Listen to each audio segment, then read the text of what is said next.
Kembali lagi bersama Politik pada saat ini. Selamat datang bagi mereka yang baru saja menyaksikan video-video dari AA Politik, dan selamat datang bagi mereka yang sudah menjadi setia untuk menonton 4 video pertama dari AA Politik ini. Sebelum saya masuk dalam topik hari ini, saya ingin mengingatkan bahwa AA Politik sekarang juga udah ada Telegramnya, di mana kalian bisa join secara gratis untuk bertanya-tanya, untuk membagikan tentang politik-politik Indonesia. Jadi bagi kalian yang belum join, yang mau join dan menjadi lebih informatif lagi sebagai seorang pemuda, langsung aja cek link di bawah ini. Oke, jadi hari ini sebenarnya saya ingin memperkenalkan sebuah topik yang sangat penting, yaitu membangun pandangan politik kita tersendiri. Kenapa sih sangat penting untuk bisa membangun pandangan politik kita sendiri? Karena ketika kita membangun pandangan politik kita sendiri, artinya kita mengetahui kita mau memilih siapa di dalam politik, mengetahui isu-isu apa yang sangat relevan bagi kehidupan kita, sehingga kita bisa meningkatkan demokrasi yang sehat dan kompetitif di Indonesia. Jadi saya akan membagikan hari ini 3 faktor yang menentukan pilihan-pilihan politik kita.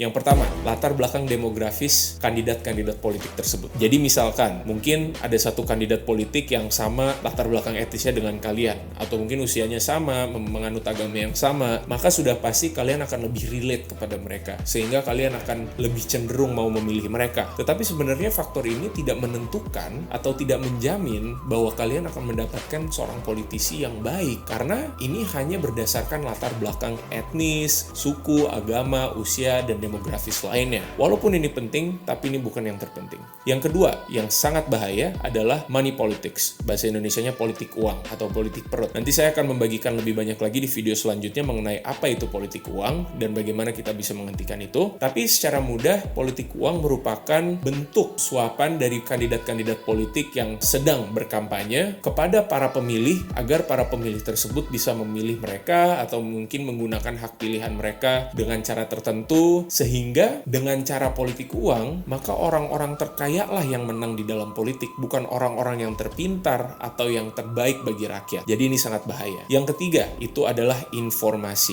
Jadi ini yang paling penting nih guys. Karena ketika kita memiliki informasi atau kita memiliki pengetahuan yang cukup mengenai kandidat politik kita, atau mengenai demokrasi di Indonesia, mengenai isu-isu politik di Indonesia, maka kita bisa lebih secara efektif meningkatkan akuntabilitas politisi di Indonesia. Kenapa? Soalnya kalau misalnya kita tahu bahwa ternyata kandidat politik A itu korupsi, mana mau sih kita milih mereka, walaupun mereka mungkin latar belakangnya sama ataupun etnisnya juga sama. Kemudian kalau misalnya kita tidak memiliki informasi dan kita tidak tahu, maka kita akan cenderung memilih pilihan-pilihan yang salah. Karena jadi apa? Jadi ngikutin orang lain. Jadi ketika kita ngikutin orang lain lewat sosmed, gara-gara orang B itu mengatakan kandidat politik C itu yang terbaik, ternyata kandidat C itu bukan kandidat politik terbaik, maka kita dibodoh-bodohin dong. Jadi pada akhirnya ketika kita memiliki informasi, mencari tahu melalui berita, membaca, mungkin berkunjung ke suatu tempat, mewawancarai, maupun menyaksikan berita televisi, maka kita bisa lebih berpengetahuan dan terpelajar mengenai politik Indonesia. Sehingga kita bisa meningkatkan akuntabilitas politisi di Indonesia, kita bisa meningkatkan kesehatan demokrasi dan kompetisi demokrasi di Indonesia, yang dimana itu dapat membantu membangun Indonesia lebih maju lagi. Jadi, sebelum saya memulai serangkaian video mengenai membangun pandangan politik kalian sendiri, saya ingin kalian berpikir terlebih dahulu, apa sih yang saat ini menentukan pilihan-pilihan politik kalian dari 3 faktor ini. Dan kalau misalnya memang itu adalah faktor-faktor yang ternyata membuat kalian tidak terpelajar atau tidak berpengetahuan tentang politik, maka pikirkanlah bagaimana kalian dapat membuat goal yang dapat membantu kalian lebih informatif lagi dan berpengetahuan lagi mengenai politik Indonesia. Karena informasi adalah kunci dari demokrasi yang sehat, dan para pemuda-pemudi di Indonesia memiliki peran yang sangat besar untuk bisa membuat demokrasi di Indonesia sangat sehat dan kompetitif. Sampai jumpa di video selanjutnya. Dadah!